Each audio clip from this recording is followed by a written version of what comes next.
This is Live Bet Sunday on VSiN, the Sports Betting Network.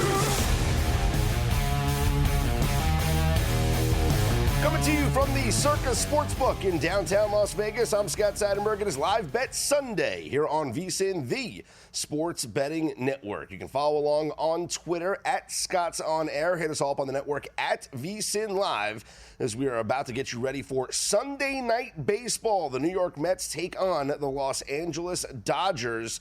And coming up about an hour from now, it'll be tip-off in Indiana for the Knicks and Pacers. Game 3 of the NBA's Eastern Conference Finals, with the Pacers having a 2-0 lead, winning both games at Madison Square Garden. Of course, the first one in miraculous fashion, or if you want to say it the other way for the Knicks, in just a historic collapse, the Knicks losing that game. Will the Bing Bong parlay come in tonight with the Knicks and the Mets? That's something we're going to keep an eye on, as I do like both New York teams to come away with a victory. There is a third New York team in action right now. That is the Yankees, who are in Colorado against the Rockies. In fact, it is the only baseball game in progress right now. This because of a lengthy rain delay earlier. Right now, they head to the top of the 8th inning in Colorado, with the Yankees holding on to a 4-3 lead. Now, as someone who personally has the Yankees minus a run and a half, I was not happy about the rain delay. In the 5th inning, the Yankees it was a 2-2 game, and the Yankees had their offense rolling in the 5th inning. They scored 2 runs in the 5th to take a 4-2 lead, had runners on 2nd and 3rd, with Anthony Volpe coming to the plate, and that is the moment where the grounds crew said, hey, we've had enough. Bring the tarp out onto the field, and let's pause this thing right now. And so that's what they did. And so lengthy rain delay, obviously, you're going to get a new pitcher in. So the starter was already knocked out, and Antonio Sanzatella. Then Bird comes in, gives up a double to Aaron Judge, intentional walk to Bellinger, sacrifice fly to Jason Dominguez, and then with runners on 2nd and 3rd, the rain delay occurs. A couple hours go by. They resume action. Anthony Volpe gets up and immediately flies out to center field to end the threat. And then the Rockies scored a run in the bottom of the 6th inning after, Jonathan Loaizaga got Tovar to strike out for the first out. Goodman grounds out.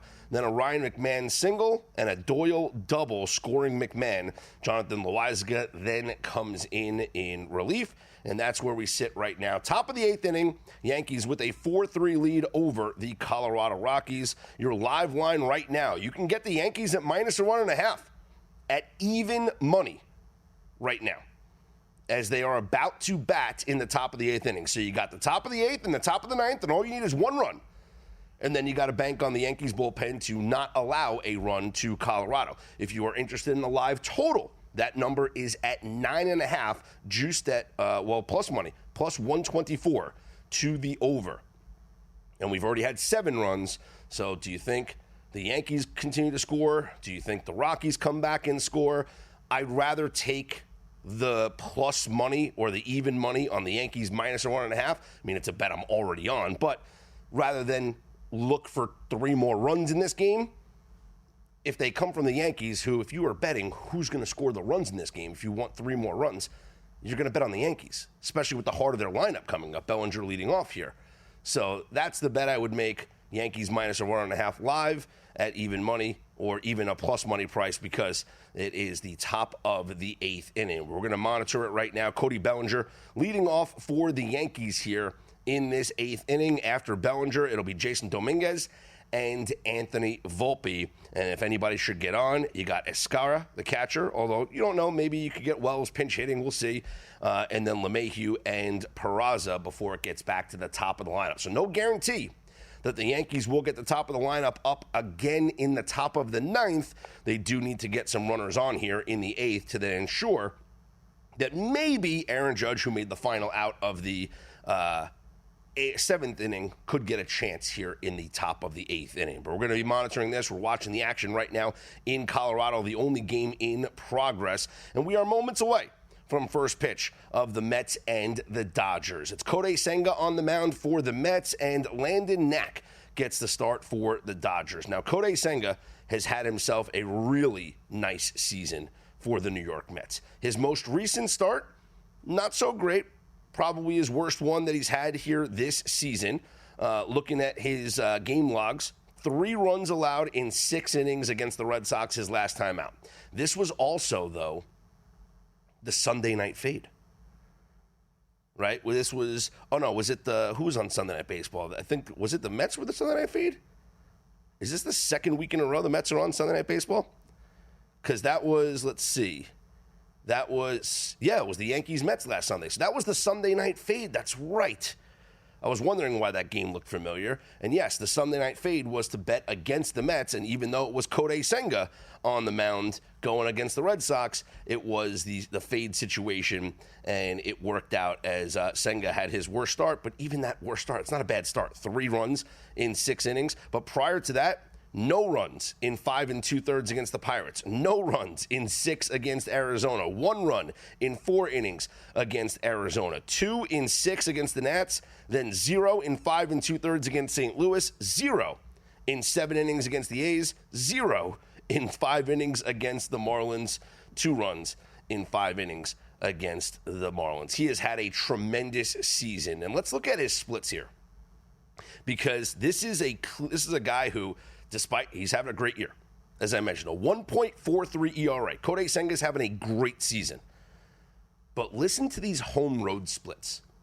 On the road this year, where he had that last start on Monday that, the Mets lost on that Sunday night fade, a 2.10 ERA.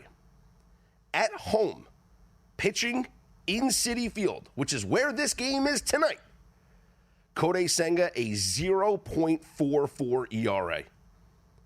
He has made 4 starts at Citi Field. Mets are he is 2-1 in those games. In 20 1/3 innings, he has allowed 1 earned run on 18 hits. Unbelievable stuff from Kodai Senga at home. And to me, that's where the Mets have the edge in this game. They have a clear pitching advantage in Senga versus Knapp. So, to me, it's the Mets or pass. I actually played the Mets multiple ways here. I did a little bit of a double result, if you will, and I went with the Mets in the first 5 innings and the Mets in the full game. If you look at Landon Knack, he's got a 6.17 ERA on the season. At home, he's much worse than he is on the road. But on the road, even a 4.82. Opponents batting .250 against him. If we look at, the Fangraphs report, and we look at his expanded numbers, his expected numbers, let's see. This season, he's at a 5.23 expected ERA, so he isn't getting unlucky. His FIP is 5.18, so it's not like he's getting unlucky. He's just not an effective pitcher. So clear edge for the New York Mets, and I do like a little bit of a double result, if you will. Mets in the first 5 innings, Mets in the full game. Looking at some props in this one, if you want to look at some pitching props, for Kodai Senga, his strikeout number is at 5.5. The over is -130.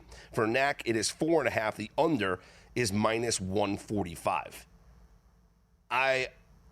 If I was picking one of the guys, I'd lean towards Senga with the ghost forkball, but I don't have a feel for the props here as far as the pitchers are concerned. The batters, though, I might want to take a swing at Pete Alonso here, because he has been so great for the Mets. He's been their rock, and you just wonder if he wasn't having or isn't having the season that he is having with Soto's struggles. Like, where would the Mets be right now? But this is a big game for the Mets, and this is a big moment here on Sunday Night Baseball. Alonso, who did not have a good Sunday Night Baseball last time against the Yankees, making a key error there. I like Alonso to do something here in this one. I would go over total bases for Pete Alonso. Maybe take a flyer on the +230 or so. maybe even higher odds for him to go Yahtzee in this one. But we are moments away from first pitch, so we're going to keep an eye on what's going on there at Citi Field as the Mets take the field, and Kodai Senga will be on the bump for the Mets. So once again, we are on the Mets in the first 5 innings, and we are on the Mets in the full game. And I was thinking about doing like one of those, trying to build a negatively correlated parlay, like maybe going under in the first 5 innings, but then over in the full game. But I don't think I can do that confidently because I think the Mets can hit Knack. And I wouldn't be surprised if the Mets score some runs here early off of Landon Knack. So that's just what we're going to keep an eye on. We got the Mets in the first 5. We got the Mets in the full game. Meanwhile, Cody Bellinger grounded out to lead off the top of the 8th inning. And then Jason Dominguez walked and stole second. And then Anthony Volpe has just struck out. So, man, Volpe, come through one time with a hit, Volpe, for us. I mean, my goodness, do something. Volpe, what is he, 1 for 4 tonight?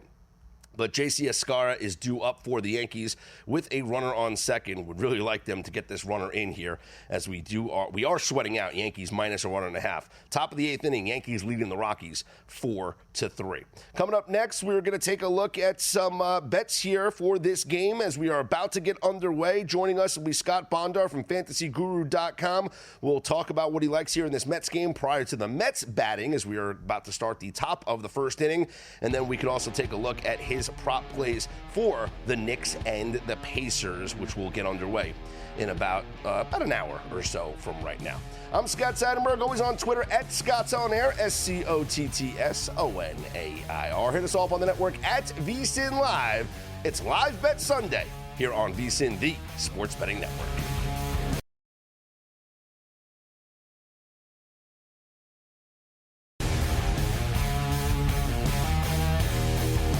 Well, Shohei Ohtani hit the second pitch of the game, maybe?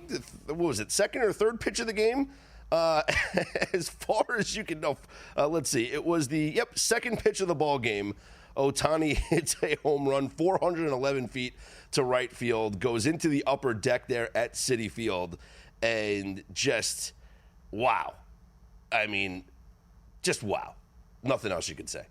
I'm Scott Seidenberg. This is Live Bet Sunday here on VSiN, the Sports Betting Network. If you are interested in a New York Mets bet now, you got incredible value on the Mets. They're at plus 130, down 1-0 here, still in the top of the first inning. Let's head out to the Progressive guest line. Joining us right now from FantasyGuru.com is Scott Bonder. Scott, thanks so much for joining us here on Live Bet Sunday. So, Ohtani goes deep on the second pitch of the ball game. Now what can we expect for the rest of this game?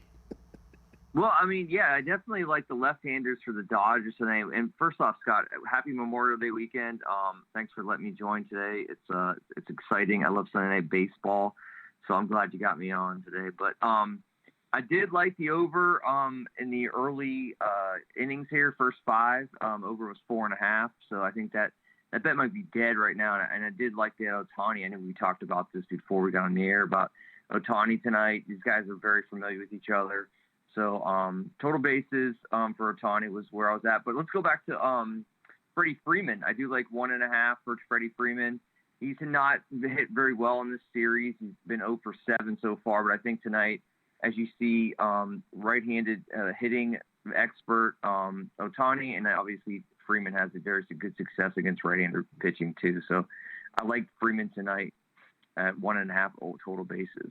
Obviously a good start here for the Dodgers, but we still have a lot of baseball left to be played. And Landon Knack on the mound for LA is a guy that I wanted to target. I wanted to fade him, and I was thinking about going with some Mets batter props. Pete Alonso being the one guy that I wanted to highlight, thinking that it could be his night here on Sunday Night Baseball. Do you like anything from Alonso or the rest of the Mets batters? Yeah, I mean, Knack has been giving up 52% hard hit, and I think that rounds out rates for into Alano's wheelhouse. He's also given up 4 runs in his last 3 of the 6 starts. So I like Alonso in a prop for anytime home run. It's plus 260. Traditionally a better hitter against right-handers. Again, this is a big night. I do think a lot of runs are going tonight. I think there's, the 8 runs is obviously going to get off a little bit better of a bet now that, you see Ohtani's hitting. than home run. But no, I like Alonso anytime home run tonight. I think it's plus 240. You can probably find it, maybe even 250 somewhere.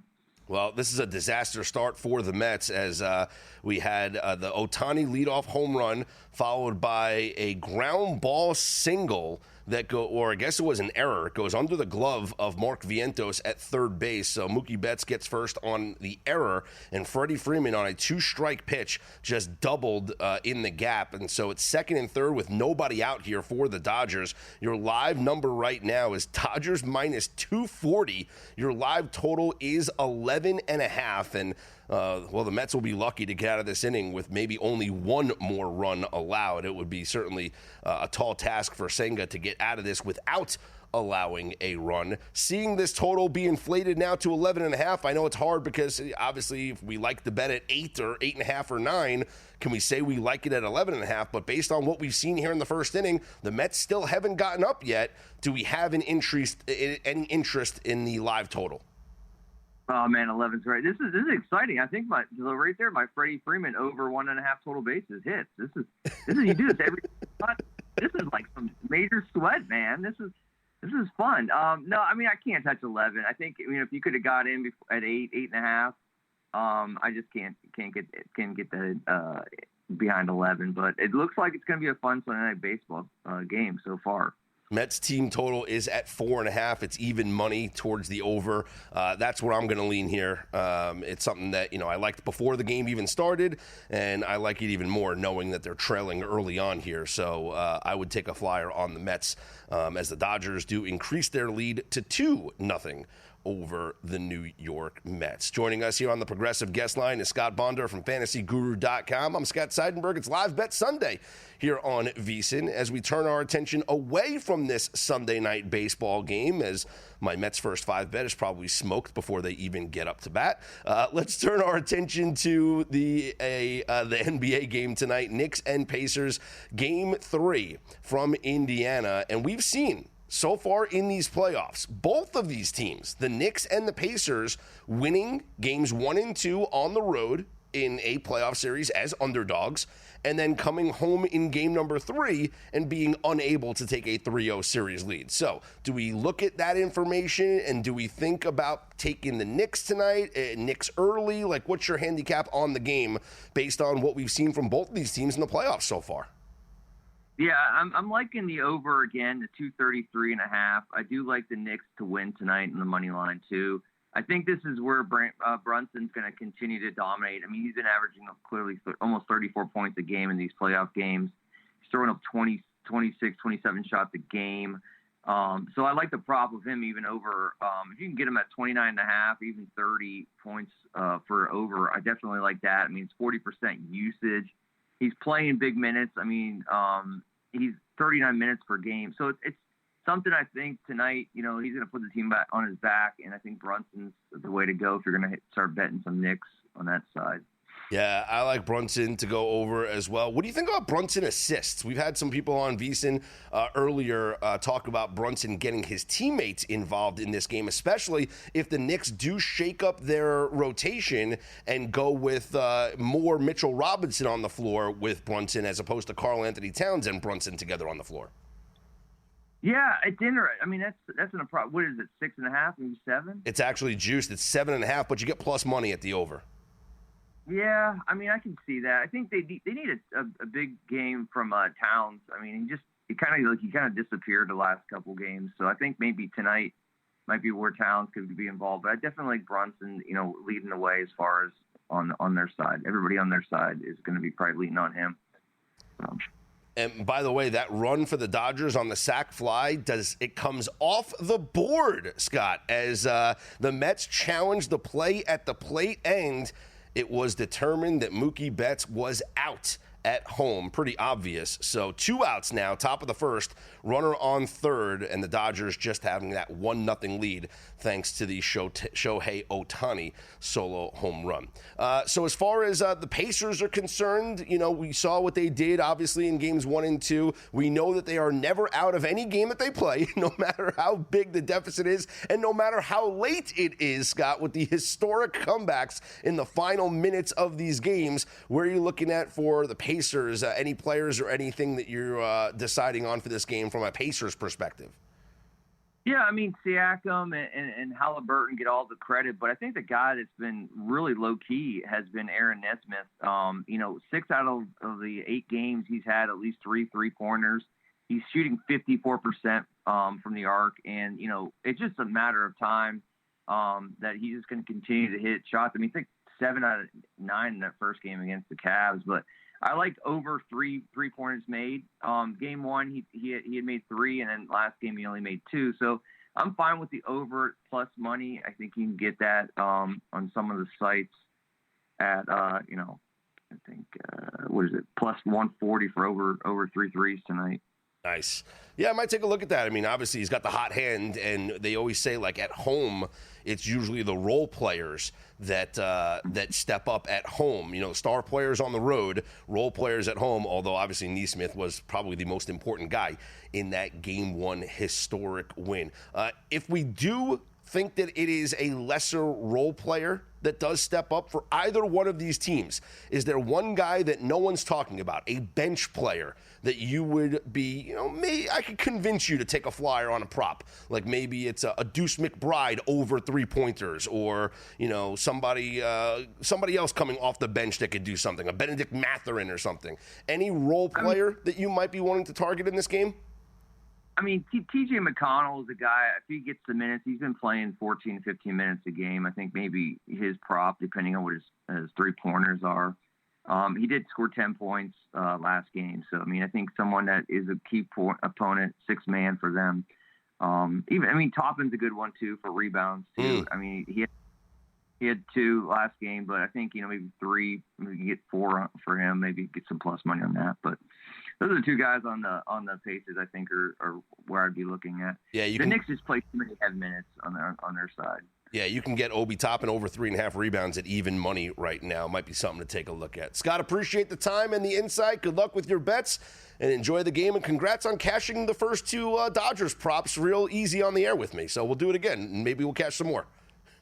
All right, Scott. Hey, enjoy the rest of your weekend. Happy Memorial Day. And, I appreciate your time. And thanks for letting me on. There he is, Scott Bonder from Fantasy Guru. Yep, live on the air with us. Cash the Ohtani total bases over and the Freddie Freeman total bases over. And now it's cash the Pete Alonso home run. Why not? 1-0 Dodgers here, bottom of the first inning. Hey, Edge Boost is the first ever bank account built for bettors, ensuring all gambling transactions are approved. No usage fees, no minimums. Earn cash back rewards. 100% approval for all betting deposits. Sign up today at edgeboost.bet with promo code LIVE. Deposit $25 and Edge Boost will match the deposit.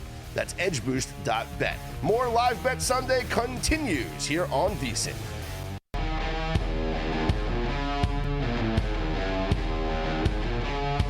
This is Live Bet Sunday on VSiN, the Sports Betting Network.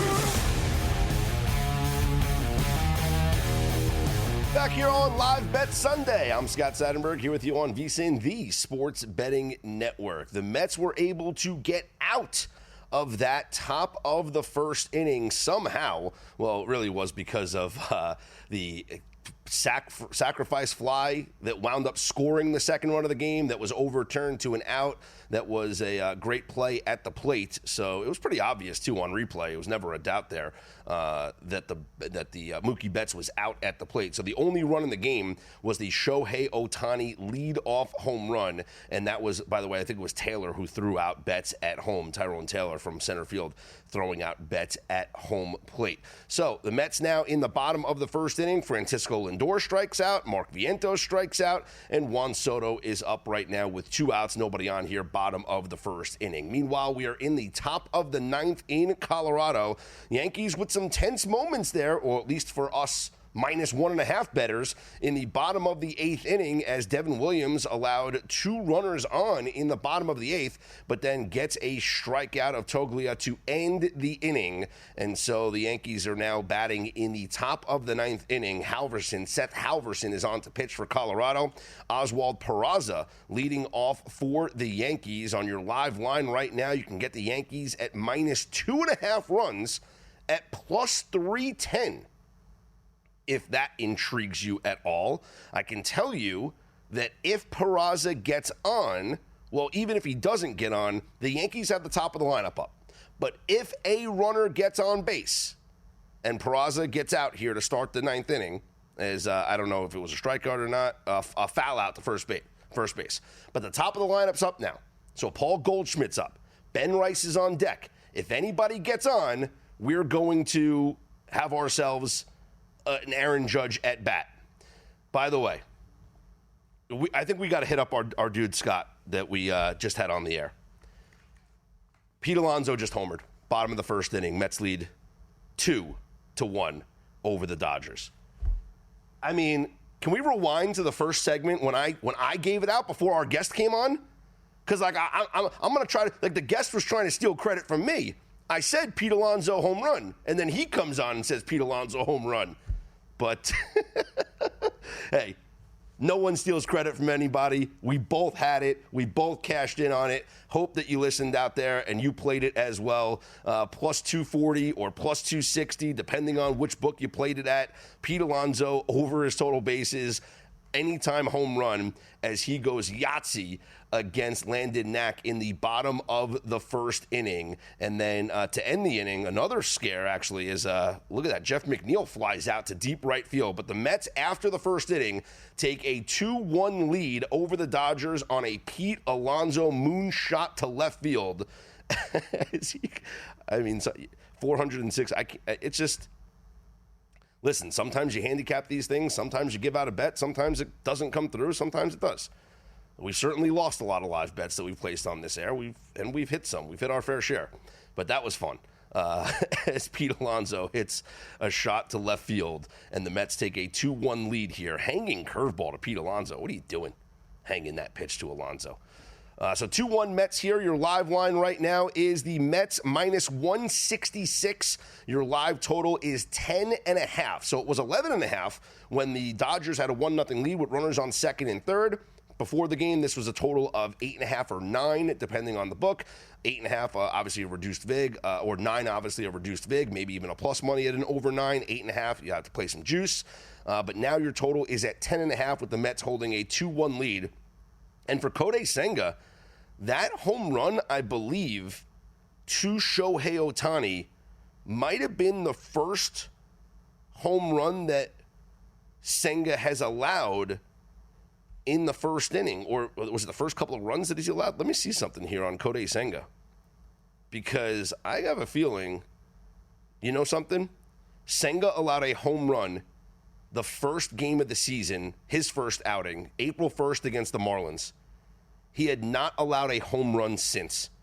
In 1, 2, 3, 4, 5, 6, 7, 8 straight starts, going 21 and 23. My goodness. 44 innings. And even in the, let's see, when was the home run that he gave up to the, that was in the first inning. So he went for Kodai Senga this season, prior to tonight's game, prior to facing Ohtani to lead off the game and giving up a home run.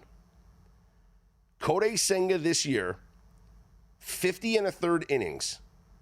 In the first inning against the Marlins, gave up a home run. I believe it was the first inning. If it wasn't the first inning, it was the second inning. No, it was bottom of the first inning. Stowers homered. In the first inning, gave up a home run. He had then gone 49 innings without allowing a home run. 49 consecutive innings for Kodai Senga without allowing a home run. And then Ohtani on the second pitch of the game, homers for the Dodgers. That's just fantastic stuff. Meanwhile, the Yankees have some activity on the base paths here as Ben Rice doubles with 2 outs. So naturally, an intentional walk to Aaron Judge, and Cody Bellinger is up first and second with 2 outs in the top of the 9th inning. Yankees holding on to a 5-3 lead. We would love a little insurance here. Anybody who bet the Yankees minus 1.5 would love a little bit of insurance here if you are looking at from a Colorado Rockies perspective. And this is why we have to continue to just be placing these bets on a night-in, night-out basis. So the Colorado Rockies have 43 losses this season. Of their 43 losses, all but 5 are by 2 or more runs. Let's see. I want to see something with the Rockies. So of their 43 losses, yeah, it is unbelievable. All but 5 in the first game of the season, they lost by 2. But yeah, this is all but 5 of their losses. So that's 38 losses by 2 or more runs. You just got to be playing the run line against them on a night in, night out basis. Because if they lose the game, they're gonna lose by more than 1. Let's see. The 13-1. The last time they lost a game but covered the 1.5 was Monday, May 12th against the Rangers, a 2-1 loss. All right. Prior to that, you have to go back to April 25th against the Reds. They lost 8-7. Before that, it was April 22nd, a 4-3 loss to the Royals. The day before that, or 2 days before that, April 20th against the Nationals, a 3-2 loss. And then the very first game of the season was the 3-2 loss to the Rays. Other than that, every single loss for them has been by 2 or more runs. Just incredible. And hopefully tonight falls into that category, as it looks like Bellinger grounds out. And so the Yankees will take that 5-3 lead into the bottom of the 9th inning. Your live market right now is Yankees minus a 1.5 is minus 410.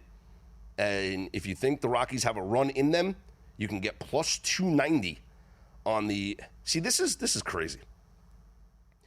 I'm looking at DraftKings right now. If the Rockies score 1 run, okay? Now, I guess it's different bets because now I guess I understand this. Because they can score 2 runs and tie the game and then still lose by 1.5 if they go to extra innings. So that's why the odds are different, because the over 8.5 is plus 260 and the Rockies plus 1.5 is plus 290 or plus 300. So now I guess I understand that. In the event, because as long as they score 1 run, you hit the over 8.5.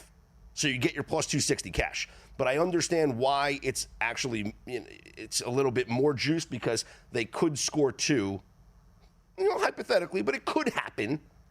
And then they lose by more than 1.5 if it goes to extra innings. But let's just get 3 outs from the Yankees here, and we'll cash it. Luke Weaver's going to come in to get the save for the New York Yankees as we head to the bottom of the 9th there in Colorado. There was a delay in the bottom of the first inning, or top of the second here for the Mets and the Dodgers. I think I saw that they were checking Kodai Senga's glove, or they made him switch the glove.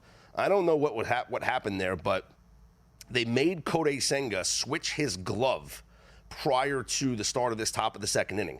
I don't know if it was because the glove is multicolored or maybe the laces are too long. Sometimes if the laces are too long, then they could wind up, making you change your glove or whatever because the laces are distracting to the batter. But whatever it was, they made him change his glove prior to the start of this top of the second. 1 out here, top of the second, the Mets with a 2-1 lead over the Dodgers. You want to know where the real money's going? Well, unlike other sources, our betting splits come straight from Circa and DraftKings, giving you the insight into where the sharp action is landing.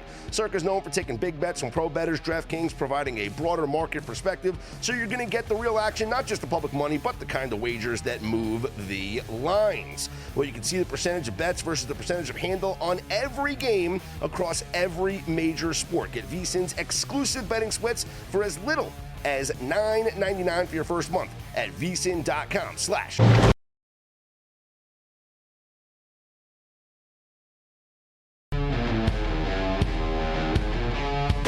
This is Live Bet Sunday on VSiN, the Sports Betting Network.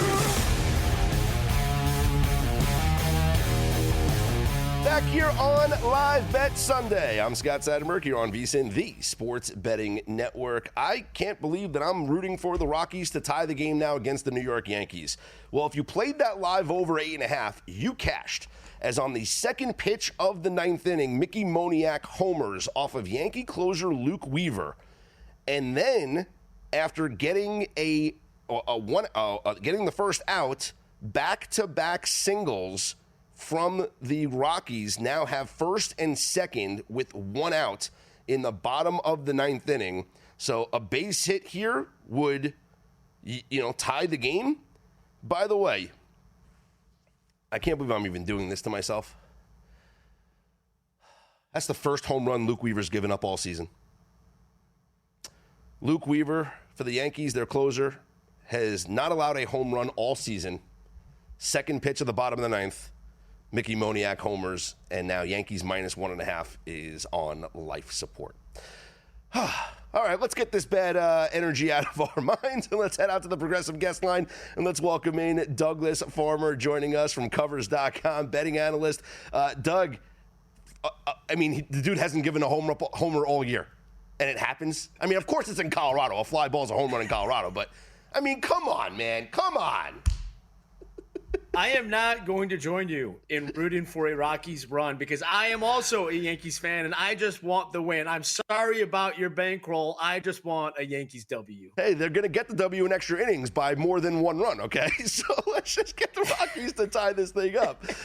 Elsewhere, the Mets have a 2-1 lead over the Dodgers, bottom of the second inning, Sunday Night Baseball. But we're about 20 minutes or so away from tip-off of Game 3 of the NBA's Eastern Conference Finals, the Knicks and the Pacers. And Doug, is there anything that you could take from looking at Game 3s earlier in this postseason when the Knicks won the first two against the Celtics, when the Pacers won the first two against the Cavs on the road, and watching both of those teams struggle in their home Game 3s, can we use that information to parlay that into a bet tonight in this game? On an even broader scale, I'll point out, I don't have the numbers directly in front of me right now, but winning at home has happened less often lately. The last, since the bubble, so since 2021 moving forward, winning at home in the playoffs becomes a little closer to 60%, whereas before it was closer to 70%. Something about home court advantage is starting to shrink in the NBA in the last few postseasons. You want to try to figure it out, be a better psychologist than I am. I'm not sure why it is. Some of it has to simply be the players are getting used to these environments. And if anybody's going to be used to a raucous environment, you would think it's the Knicks, and they've got that chip on their shoulder sitting here down 2-0. Well, I want to attack the first quarter. This is something I've been doing a lot here in these NBA playoffs, and I want to attack the first quarter. If you go back and we look and we go with that post-COVID season, it's only happened, I believe, 5 times that the home favorite has lost both games 1 and 2 of a series. And then Game 3, those teams that are down 0-2 are actually winning the first quarter by 2 points. So they're actually dominating the first halves. So that's the ultimate zig-zag that we always talk about when it comes to these NBA playoffs. But I want to target the first quarter. I think the Knicks have a strong effort here in the first quarter. What do you think about that? There's certainly logic, and if anybody, the reasoning for that trend is obvious. The Knicks have to come out right now. They have to. There cannot be a hesitation. Last night, Timberwolves game, I was calling it a kitchen sink game. Throw everything at them, including the kitchen sink. So, yeah, the Knicks have to do that out of the gate in that first quarter. Whatever Tibbs has in his sleeve, he can't wait till halftime. He's got to do it right out of the gates from the opening tip. So your logic is perfect and sound. I'm not going to bet it, but the thought process is very clear. I'm just out on the Knicks at this point. That's the one spot where I'm going to defer. I think they're cooked. Well, they might be in this series. And if it doesn't happen tonight, they most certainly are cooked. They're not coming back down 3-0. But I think that if it's going to be a Knicks win tonight, it has to look like what it looked like last night for the Timberwolves. It has to be the type of dominant game. I don't think the Knicks win in a close back and forth game because the Pacers have shown that they have more clutch ability in this series than the Knicks do. So I actually want to take a stab at, right now the odds have actually shrunken at DraftKings plus 285. I want to go Knicks wire to wire. And that would mean that the Knicks start with the win in the first quarter and then go on to win the full game. First quarter, first half, full game. I am not joining you. I'm just saying, if it happens, I think that's how it happens. I will agree. They can't let the Pacers hang around, and they know that better than anybody. They've seen what the Pacers have done this postseason when down 20 points. The Knicks have to know that no lead is safe. Mm-hmm. So, yes, a wire-to-wire thought of, hey, get up 5-0 and then make it 20-5 and keep going because Indiana will not relent, which is amazing and so much fun to watch. Last night's Timberwolves game, they had that same thought. At halftime, they were up 20 or so, maybe more than that, and everybody in Target Center was thinking, geez, The Thunder have just run everything out the court in the third quarters in this series. If they do that again, this is still a game. The Timberwolves also knew they had to keep the pedal to the metal. Your wire-to-wire thought does hinge on that. The logic is certainly there, and at that value, I get it. I am just going to defer with you and take the Pacers money line at -112. What do you think of the Knicks' decision to shake up their starting lineup? They're going with Mitchell Robinson over Josh Hart in the starting five. I am shocked to see Tom Thibodeau change anything. That man is so stuck in his ways. He's clinging to 5 hairs on his head like he clings to 5 starters for 45 minutes. I am astonished that he's willing to waver at all, and I don't think it's encouraging. One thing we did not discuss going into this series nearly enough. I'm a little ashamed that I didn't focus on it going into the series because I think Tom Thibodeau is a flawed coach, and Rick Carlisle is one of the only active coaches with a ring. He is a coaching stallion who has taken every roster he's had and molded it into different versions to find success. I think Tibbs having this reaction, changing up his starting lineup, is just going to play into Rick Carlisle's hand one way or another. That's the biggest reason I'm on Pacers -112 tonight, because I have faith in Rick Carlisle to better adjust to Tibbs's reactive adjustment. There's nothing proactive in what Tom Thibodeau is doing. Where are you looking for a prop play tonight? We're talking to Douglas Farmer from Covers.com. I'm Scott Seidenberg. It's Live Bet Sunday here on VSiN. We're about 15 minutes or so away from tip-off of Knicks-Pacers game number 3. Where are we looking from a prop perspective tonight? Something we did not appreciate enough about the Pacers, and I caught great value on it going into that Cavs series. I bet Pacers outright. I think it was 4-1 to win that series. The reason being their 3-point defense. Post All-Star break, the Pacers were number 3 in opponent 3-point attempt rate and number 4 in opponent 3-point percentage. Holding opponents to only 34.5% on limited 3-pointers is something we need to praise more often. And that's why in this series, my favorite bet all series long, and I'm hitting it again tonight, is Jalen Brunson under 2.5 threes. It's available at -105 at Bet365. Anything near even money on that is just a delight. It's not that he's a bad shooter. He's not. We know Jalen Brunson. It's that he's not getting many looks against this Pacers perimeter defense, which is not praised enough. Wow, that's interesting stuff there. If it's not Brunson, though, is there anybody that would pick up the slack from a Knicks perspective? Can we look at any overs from the Knicks? Maybe it's reacting to this change that Tibbs is making, or maybe it's a role player that does get involved. Well, my instinct would have been Josh Hart. Wow, my instinct would have been Josh Hart never flinches. He gets these corner looks. If he's hot, they become 3 out of 5. If he's not, it's 1 out of 5. You can go find his over-under at half a 3-pointer. That would have been my thought process, and that's where I'm so perplexed by Tom Thibodeau, of all people, to change his ways. How long is he really going to stick with 2 bigs? That's not something his offense is comfortable with or has shown great potential with. I am very surprised and very curious to see what comes of this lineup change, because with that move, I don't know where their offense is really going to find reliability, because Brunson is focused on the perimeter. You're asking a lot from OG Anunoby and Mikal Bridges when you're playing them with 2 bigs. I was going to take a shot at Miles McBride. I mean, he's a guy, I played him before the series started at 75-1 to lead the series in 3-pointers made. Update. That's not looking good, but I thought that maybe, he comes off the bench. He could have one of those Gary Trent Jr. type games where he goes 4 of 5 or 5 of 6, but we haven't seen it yet. So maybe tonight's the night that Deuce McBride gets a couple of threes. Doug, I appreciate the time. We're running out of it, but enjoy the game tonight. Good luck with your bets. And the Yankees did get the win, so as fans, we're happy. As bettors, we're not.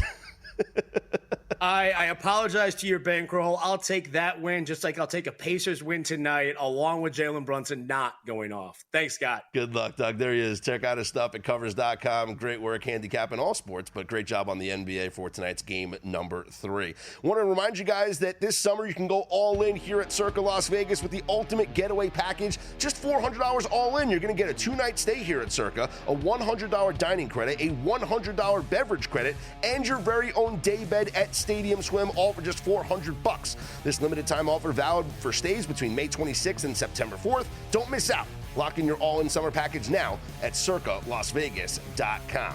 I'm Scott Seidenberg. This is Live Bet Sunday here on VSiN.